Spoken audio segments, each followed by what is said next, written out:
എല്ലാവർക്കും ഒരിക്കൽ കൂടി ഹോം ടിപ്സ് ആൻഡ് കുക്കിങ്ങിലേക്ക് സ്വാഗതം. ഇന്ന് നമുക്ക് നല്ല ടേസ്റ്റി ആയിട്ടുള്ള ചില്ലി പനീർ വളരെ എളുപ്പത്തിൽ എങ്ങനെ ഉണ്ടാക്കാമെന്ന് നോക്കാം. റെസിപ്പിയിലേക്ക് കടക്കുന്നതിന് മുമ്പ് ഈ ചാനൽ ആദ്യമായിട്ടാണ് കാണുന്നതെങ്കിൽ സബ്സ്ക്രൈബ് ചെയ്യാൻ മറക്കണ്ട. കൂട്ടത്തിൽ റൈറ്റ് സൈഡിൽ കാണുന്ന ബെല്ലൈക്കണും കൂടി ഒന്ന് ക്ലിക്ക് ചെയ്യുകയാണെങ്കിൽ ഞാൻ ഓരോ വീഡിയോയും അപ്ലോഡ് ചെയ്യുമ്പോൾ തന്നെ നിങ്ങൾക്ക് നോട്ടിഫിക്കേഷൻ കിട്ടും. ചില്ലി പനീർ ഉണ്ടാക്കുമ്പോൾ ആദ്യം തന്നെ ചെയ്യേണ്ടത് ഇതിനായിട്ട് ഉപയോഗിക്കുന്ന മുളക് ആദ്യം തന്നെ കുറച്ച് ചൂടുവെള്ളത്തിൽ സോക്ക് ചെയ്ത് വെക്കുക എന്നതാണ്. ഇവിടെ കാശ്മീരി ചില്ലിയാണ് എടുത്തിരിക്കുന്നത്. നല്ല എരിവ് വേണ്ടവർക്ക് സാധാരണ മുളക് എടുക്കാം. ഇതിന് പകരമായിട്ട് മുളക് പൊടി ഉപയോഗിക്കാം, പക്ഷേ ഇത്രയും ടേസ്റ്റ് കിട്ടില്ല. ഇവിടെ 7 മുളക് അതിലെ കുരുവെല്ലാം കളഞ്ഞ് എടുത്തിട്ടുണ്ട്. എരിവ് കുറയ്ക്കുന്നതിന് വേണ്ടിയിട്ടാണ് ഈ കുരു മാറ്റിക്കളഞ്ഞത്. മുളകിലേക്ക് കുറച്ച് ചൂടുവെള്ളം ഒഴിച്ച് അത് കുതിരാൻ വേണ്ടി വയ്ക്കാം. ചില്ലി പനീറിലേക്ക് ആവശ്യമായ സാധനങ്ങൾ ഓരോന്നായിട്ട് പറയാം. 7 കാശ്മീരി ചില്ലി ചൂടുവെള്ളത്തിൽ കുതിർത്തത്, 250 ഗ്രാം പനീർ ഇവിടെ മുറിച്ചെടുത്ത് വെച്ചിട്ടുണ്ട്, ഒരു വലിയ ക്യാപ്സിക്കം സ്ക്വയറായിട്ട് മുറിച്ചത്, 2 ഇടത്തരം വലിപ്പമുള്ള സവോള സ്ക്വയറായിട്ട് മുറിച്ച് എടുത്തു വെച്ചിട്ടുണ്ട്,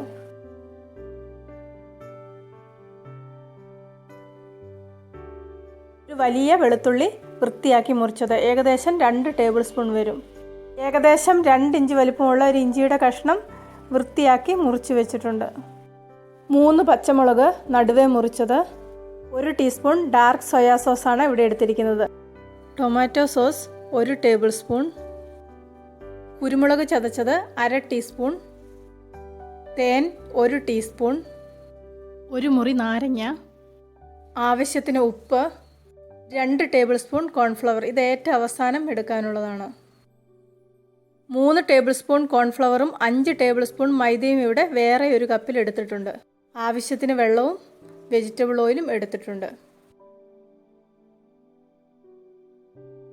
ഒരു പാത്രത്തിലേക്ക് 5 ടേബിൾ സ്പൂൺ മൈദയും 3 ടേബിൾ സ്പൂൺ കോൺഫ്ലവറും ചതച്ച് വെച്ചിരിക്കുന്ന കുരുമുളകും ആവശ്യത്തിന് ഉപ്പും കൂടെ ഇട്ട് കൊടുക്കാം. പാത്രത്തിലേക്ക് ചേർത്തിരിക്കുന്ന ചേരുവകളെല്ലാം കൂടി ഒന്ന് ഇളക്കി മിക്സ് ചെയ്തെടുക്കാം. ഈ കൂട്ട് കുറച്ച് വെള്ളം ഒഴിച്ച് മീഡിയം തിക്കായിട്ടുള്ള ബാറ്ററാക്കി എടുക്കാം. ഇത് പനീർ മുക്കി വറക്കാനുള്ള ബാറ്ററാണ്. ഒരുപാട് വെള്ളമായിട്ടുണ്ടെങ്കിൽ കോട്ടിങ് ശരിയാകാതെ വരും.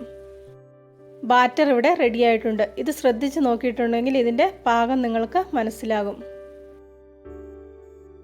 കുറച്ച് പനീർ ബാറ്ററിലേക്ക് ചേർത്ത് കൊടുത്തിട്ടുണ്ട്. ഇവിടെ എണ്ണ ചൂടാകാൻ വെച്ചിട്ടുണ്ട്. ചൂടായ എണ്ണയിലേക്ക് പനീർ ഓരോന്നായി ബാറ്ററിൽ മുക്കി വറക്കാൻ വേണ്ടി ഇട്ട് കൊടുക്കാം.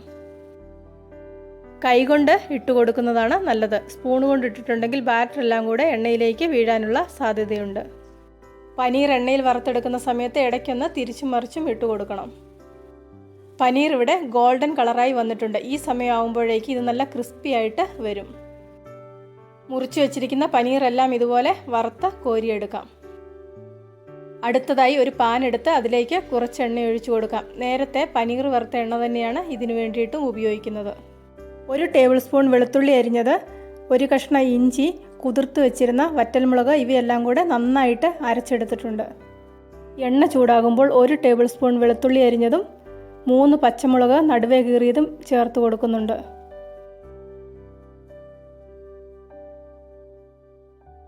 പച്ചമുളകും വെളുത്തുള്ളിയും ഒരുപാട് മൂപ്പിക്കുന്നില്ല. ഇതൊന്ന് ചെറുതായിട്ട് വാടി വരുമ്പോഴേക്ക് അരച്ച് വെച്ചിരിക്കുന്ന മുളകിൻ്റെ കൂട്ട് ഇതിലേക്ക് ചേർത്ത് കൊടുക്കാം. മുളക് അരച്ച മിക്സിയിലേക്ക് കുറച്ച് വെള്ളം ഒഴിച്ച് അതും കൂടി ഇതിലേക്ക് ചേർത്ത് കൊടുക്കുന്നുണ്ട്. ഇതിനി നന്നായിട്ടൊന്ന് വഴറ്റിയെടുക്കാം.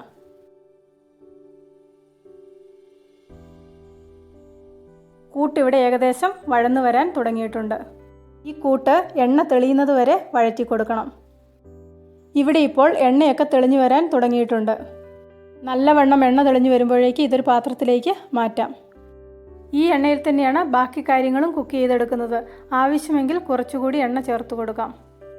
എണ്ണ ചൂടായപ്പോഴേക്ക് ഉള്ളി മുറിച്ചത് ഇതിലേക്ക് ചേർത്ത് കൊടുക്കുന്നുണ്ട്. ഇനി തീ കൂട്ടിയിട്ടിട്ട് വേണം ഇത് കുക്ക് ചെയ്തെടുക്കാൻ. ചെറുതായിട്ട് കരിഞ്ഞ മണമൊക്കെ വരാൻ തുടങ്ങും. അതാണ് ഇതിന് ടേസ്റ്റ് കൊടുക്കുന്നത്. ഉള്ളി ഓവർ കുക്കാകാതെ നോക്കണം. ജസ്റ്റ് ഒന്ന് വാടുമ്പോഴേക്ക് ക്യാപ്സിക്കം ചേർത്ത് കൊടുക്കാം. ഇതും ജസ്റ്റ് 2-3 മിനിറ്റ് ഒന്ന് വഴറ്റിയെടുക്കാം. ഇതിൻ്റെ ക്രഞ്ചിനെസ് മാറാതെ നോക്കണം. ഇവിടെ ഉള്ളിയും ക്യാപ്സിക്കവും ഒക്കെ റെഡി ആയിട്ടുണ്ട്. ഇനി ഇതിലേക്ക് എടുത്തു വച്ചിരിക്കുന്ന ബാക്കി ചേരുവകൾ കൂടി ചേർത്ത് കൊടുക്കാം. ഇവിടെ ഡാർക്ക് സോയാ സോസ് ആയതുകൊണ്ടാണ് 1 ടീസ്പൂൺ ചേർത്ത് കൊടുക്കുന്നത്. ലൈറ്റ് സോയാ സോസ് ആണെങ്കിൽ 2-3 ടീസ്പൂൺ ചേർത്ത് കൊടുക്കാം. അരച്ച് വെച്ചിരിക്കുന്ന മുളകിൻ്റെ കൂട്ടും കൂടെ ചേർത്ത് കൊടുക്കാം. ഇവിടെ പറഞ്ഞിരിക്കുന്ന റെസിപ്പി അതേപടി ഫോളോ ചെയ്യുവാണെങ്കിൽ നിങ്ങൾക്ക് നല്ല ടേസ്റ്റി ആയിട്ടുള്ള ചില്ലി പനീർ ഉണ്ടാക്കിയെടുക്കാൻ പറ്റും. 1 table spoon tomato sauce, 1 teaspoon തേൻ, 1 മുറി നാരങ്ങയുടെ നീരും കൂടെ ചേർത്ത് നന്നായിട്ടൊന്ന് ഇളക്കി യോജിപ്പിച്ചെടുക്കാം. ഇവിടെ 2 ടേബിൾ സ്പൂൺ കോൺഫ്ലവർ എടുത്തു വെച്ചിട്ടുണ്ട്. ഇതിലേക്ക് കുറച്ച് വെള്ളം ഒഴിച്ച് കട്ടയില്ലാതെ ഇളക്കിയെടുക്കാം. അധികം ഗ്രേവി ഇല്ലാതെയാണ് ഇവിടെ ചില്ലി പനീർ ഉണ്ടാക്കിയെടുക്കുന്നത്.